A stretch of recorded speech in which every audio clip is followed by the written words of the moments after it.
Alors, le deuxième genre d'exercice qu'on nous donne concernant cette leçon, c'est au niveau de la communication, comme ce qu'on a dit. Et le fameux tableau, je ne sais pas si vous avez l'habitude, en tout cas les élèves du public, ils ont l'habitude de travailler avec ce tableau-là. Donc, c'est un tableau qui contient deux volets. Le premier volet, ou deux parties si vous voulez, deux cases. La première case, on a la situation d'énonciation ou bien de communication. La deuxième case, c'est l'énoncé.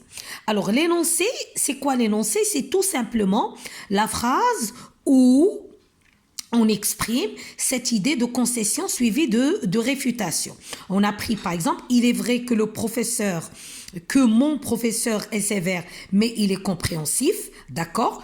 Alors, dans la situation, qu'est-ce que l'élève doit écrire? Il doit absolument, je répète, il doit absolument et obligatoirement utiliser la formulation suivante. Un élève exprime une concession suivie d'une réfutation. C'est-à-dire que le fait de dire exprimer une concession suivie d'une réfutation ou bien d'une opposition, que veut dire réfutation? C'est-à-dire opposition, rejet. Donc, il est tout à fait obligatoire pour qu'un élève le fasse. Sinon, sa réponse serait fausse. Donc, je répète que là, c'est un petit peu mal écrit. C'est réfutation. Excusez-moi, parce que je fais vite. Mon écriture est loin d'être idéale, bien sûr. Alors, l'exercice contraire, c'est-à-dire toujours dans le même tableau, parce que dans ce tableau, soit on vous donne la situation et c'est à vous de donner l'énoncé, ou bien le contraire. On vous donne la situation et c'est à vous de donner l'énoncé. Par exemple, une personne exprime une concession suivie d'une réfutation sur le travail des enfants. Donc on peut dire, c'est une possibilité bien sûr, certes, sous l'emprise de la pauvreté, certains parents obligent leurs enfants à travailler, mais la place d'un enfant est au sein de l'école. Alors, les moyens de la concession suivie de la réfutation, c'est certes et bien sûr, mais. D'accord? Là aussi, on avait, il est vrai, d'accord, mais je peux dire, j'admets que, cependant, c'est-à-dire que ces expressions qu'on a vues là, donc ils vont en parallèle. Il est vrai, ou bien certes, ou j'admets que, ou je suis d'accord que, ou personne ne peut nier. Donc c'est la première partie de la phrase, le premier élément avec lequel on va commencer la phrase, et on la termine par le désaccord qui est mais, toutefois, cependant, qu'est-ce que je peux dire encore? Néanmoins, donc je peux dire aussi néanmoins. D'accord?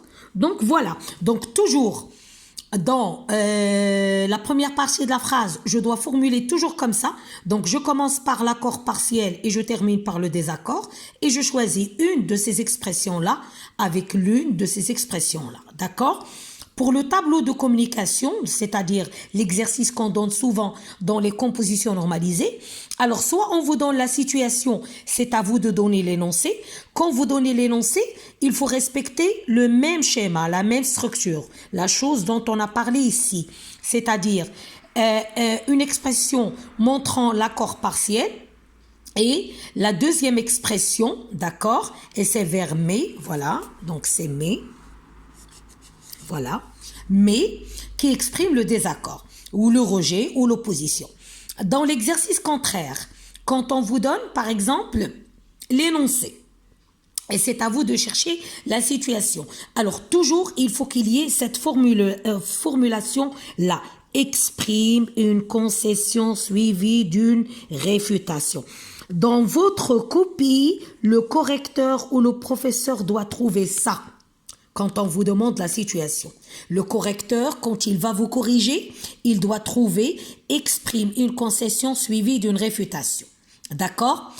Et le correcteur doit aussi, dans le cas de l'énoncé, trouver, il va vous noter sur ça. Certes, avec laquelle vous commencez la phrase, ou bien il est vrai, ou bien j'admets, ou bien je suis d'accord, ou personne ne peut nier. Et la deuxième partie, la réfutation avec mais ou bien avec l'un de ces moyens-là, toutefois, cependant, néanmoins, etc. D'accord? Alors, j'espère que c'est clair.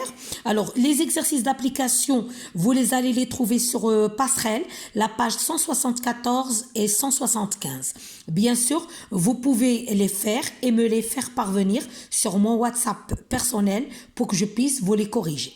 Alors, d'ici là, portez-vous bien. J'espère que c'était clair pour tout le monde. De toute façon, si il y a une chose qui n'est pas vraiment évidente pour vous, il n'est pas très bien expliqué ou vous l'avez pas très bien saisi, vous pouvez toujours me contacter pour que je puisse vous réexpliquer. D'accord? Donc d'ici là, portez-vous bien et à très bientôt. Au revoir.